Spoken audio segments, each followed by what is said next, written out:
Good morning बेटा। पिछले video में हमने अप्पा पाठ पढ़ा था, है ना। अप्पा पाठ किसके बारे में था? शबाना आजमी। शबाना आजमी एक मशहूर अभिनेत्री हैं। उन्होंने हमें अपने बचपन की कुछ बातें इस पाठ में बताई हैं कि कैसे बचपन में उन्होंने अपने माता पिता से क्या क्या सीखा। वो चीज़ें उन्होंने हमें इस पाठ में बताई हैं। उनके अब्बा, वो अपने पापा को अब्बा बोलती थी, अपनी मम्मी को अम्मी कहा करती थी। तो उनके अब्बा और अम्मी ने किस तरह से उनके साथ उनको पढ़ा करने के लिए क्या क्या स्ट्रगल किए, क्या क्या काम किए, कैसे उनके अब्बा इतने बड़े मशहूर शायर बने, गीतकार बने, उनकी अम्मी कैसे इतनी बड़ी अभिनेत्री बनी। वो सारी चीज़ें उन्होंने हमको इस पाठ में बताई हैं, जो हमने पिछले वीडियो में आपको समझाया था। आज हम इस पाठ के शब्द ज्ञान पढ़ेंगे। शब्द ज्ञान क्या होते हैं? शब्दों के अर्थ। हर पाठ में कुछ ना कुछ ऐसे शब्द होते हैं जिनका अर्थ आप लोगों को समझ में नहीं आता, जो अर्थ हमें थोड़े कठिन लगते हैं, है ना। हमें समझ में नहीं आता इसका मतलब क्या होगा। और इस पाठ में बहुत सारे उर्दू शब्दों का प्रयोग हुआ है। तो उर्दू शब्दों का अर्थ हिंदी में क्या होगा? जब हमें शब्द का अर्थ अपनी भाषा में सही तरीके से समझ में आ जाता है तो हम उस पाठ को, कहानी को, नाटक को अच्छे से समझ पाते हैं। तो इसीलिए आज अपन इस पाठ के शब्दार्थ पढ़ेंगे। क्या है? समाती यानी भीतर आती, बोलते हैं ना, वो समा जाती है। नदी जाकर समुद्र में समा जाती है। समाती है यानी भीतर जाती है।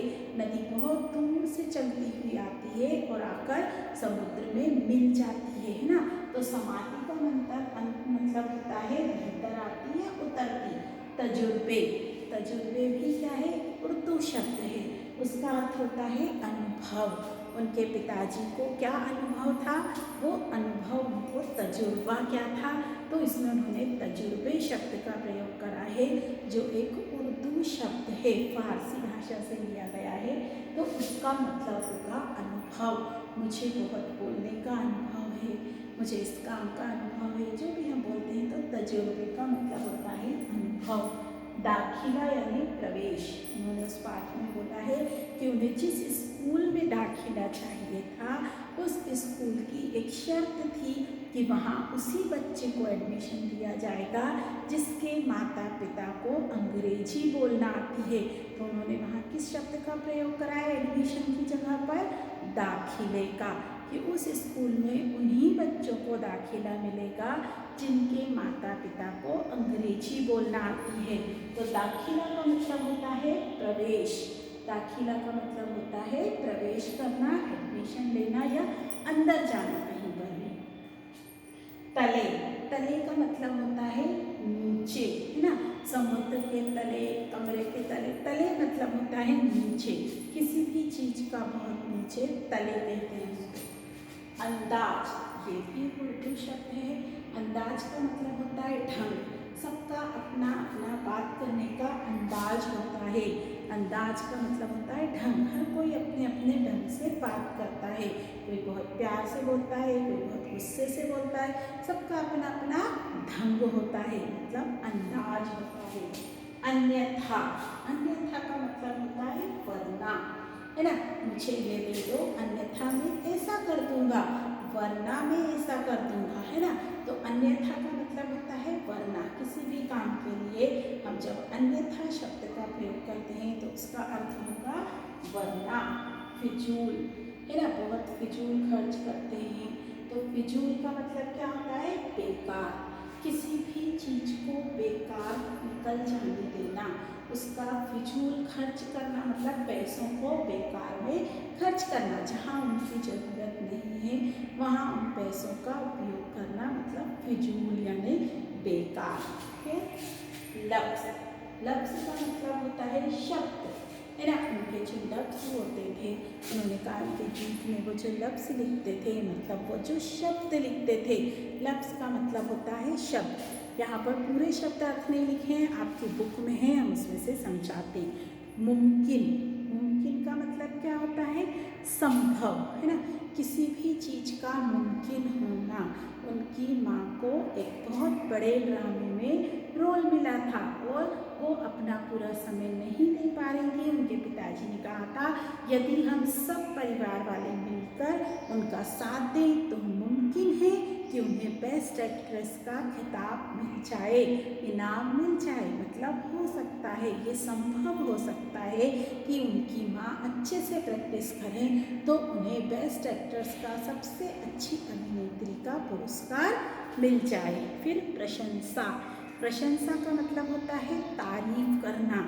उनके पिताजी की चारों तरफ प्रशंसा होने लगी, उनके अब्बा की प्रशंसा होने लगी। तब उन्हें लगा कि सिर्फ अंग्रेजी ना आना कोई बहुत बड़ी बात नहीं है, मेरे अब्बा को और भी बहुत सारे हुनर हैं और भी बहुत सारे काम आते हैं जिनसे लोग उनकी प्रशंसा करते हैं। और जब उन चारों तरफ उनकी प्रशंसा होने लगी तब उन्हें समझ में आया कि उनके पिताजी क्या हैं। फिर फन का मतलब होता है हुनर या कला।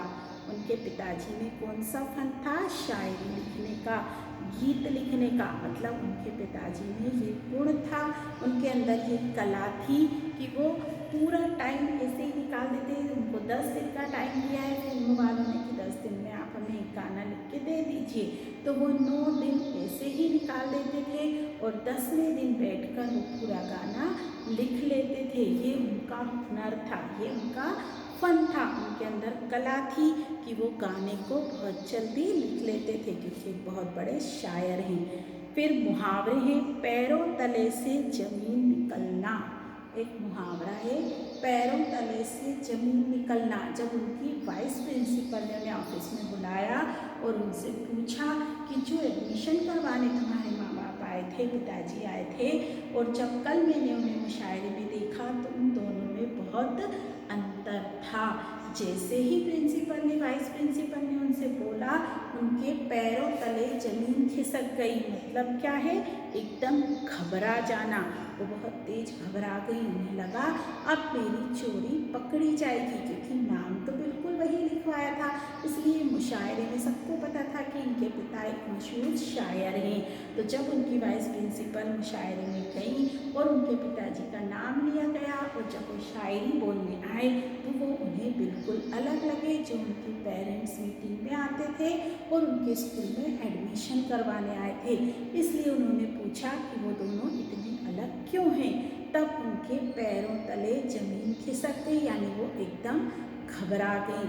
उन्हें समझ नहीं आया कि अब मैं क्या जवाब दूँ। लेकिन क्या हुआ था, उन्होंने तुरंत एक कहानी बना ली थी और क्या बोल दिया था कि मेरे पिताजी को अभी पिछले दिनों टाइफाइड हो गया था जिसके कारण वो बहुत दुबले हो गए हैं और दुबले होने के कारण अब बहुत सारे लोग उन्हें पहचान नहीं पाते। शायद इसीलिए आप भी उन्हें पहचान नहीं पाई होंगी। और वाइस प्रिंसिपल ने उनकी बात पर विश्वास कर लिया और वो उस दिन बाल बाल बच गई।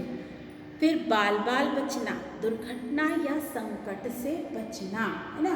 उस दिन अगर उनकी चोरी पकड़ा जाती तो क्या होता? उनके पिताजी को बुलाया जाता, हो सकता है उन्हें स्कूल से भी निकाल दिया जाता। लेकिन उनके द्वारा सुनाई गई झूठी कहानी सुनकर वाइस प्रिंसिपल ने विश्वास कर लिया और वो बाल बाल बच गई। उस दिन वो बहुत संकट से बच गई। बाजी पलटना यानी हालात बदल जाना। बाजी पलटना का मतलब हालात बदल जाना। जैसे ही एक दिन उनकी फ्रेंड ने, उनकी सहेली ने आके क्लास में उनको बताया कि आज मैंने अखबार में तुम्हारे पिताजी की फ़ोटो देखी है, उनका नाम पढ़ा है, तो ये सुनते से ही एकदम बाजी पलट गई और शबाना आजमी को अपने पिता से, जिनसे उन्हें शर्म आती थी दोस्तों को मिलवाने में, अब उन्हें उन पर गर्व होने लगा। तो ये थे शब्दार्थ। इसके बाद अगले वीडियो में हम इसके प्रश्नोत्तर पढ़ेंगे।